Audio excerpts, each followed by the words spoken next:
August 15, 1947 ಭಾರತದ ಬಾನಂಗಳದಲ್ಲಿ ತ್ರಿವರ್ಣ ಧ್ವಜ ಗರಿಬಿಚ್ಚಿ ಹಾರಾಡಿದ ದಿನ.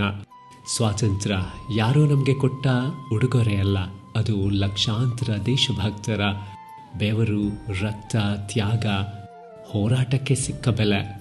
ಜಾತಿಯ ಎಲ್ಲೆಗಳನ್ನು ಮೀರಿ, ಧರ್ಮದ ಬೇಲಿಗಳನ್ನು ದಾಟಿ, ಭಾಷೆಯ ಗಡಿಗಳನ್ನು ಮರೆತು, ಪ್ರದೇಶಗಳ ಅಂತರಗಳನ್ನು ಮೀರಿಸಿ ಒಂದೇ ಕನಸಿಗಾಗಿ ಅವರು ಹೋರಾಡಿದ್ರು.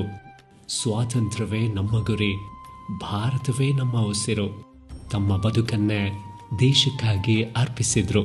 ಇವತ್ತು ನಾವು ಸ್ವತಂತ್ರವಾಗಿ ಉಸಿರಾಡ್ತಿದ್ದೀವಿ ಅಂದರೆ ಅದರ ಹಿಂದೆ ಅದೆಷ್ಟೋ ತಾಯಂದಿರ ಕಣ್ಣೀರಿದೆ, ಅದೆಷ್ಟೋ ಕುಟುಂಬಗಳ ನೋವಿದೆ, ಅದೆಷ್ಟೋ ವೀರರ ಬಲಿದಾನವಿದೆ.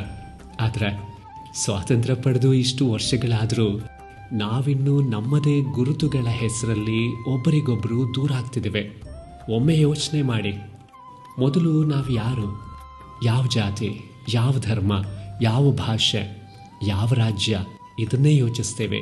ಇವೆಲ್ಲಕ್ಕಿಂತ ಮೊದಲು ನಾವು ಭಾರತೀಯರು. ನಮ್ಮನ್ನು ಒಂದಾಗಿಸಿದ ಆ ಸ್ವಾತಂತ್ರ್ಯದ ಕನಸನ್ನು ನಮ್ಮ ಮುಂದಿನ ಪೀಳಿಗೆಗೂ ಉಳಿಸೋಣ. ಭೇದಗಳನ್ನೆಲ್ಲ ಬಂಧವನ್ನು ಬೆಳೆಸೋಣ, ಗಡಿಗಳನ್ನೆಲ್ಲ ಹೃದಯಗಳನ್ನು ಜೋಡಿಸೋಣ.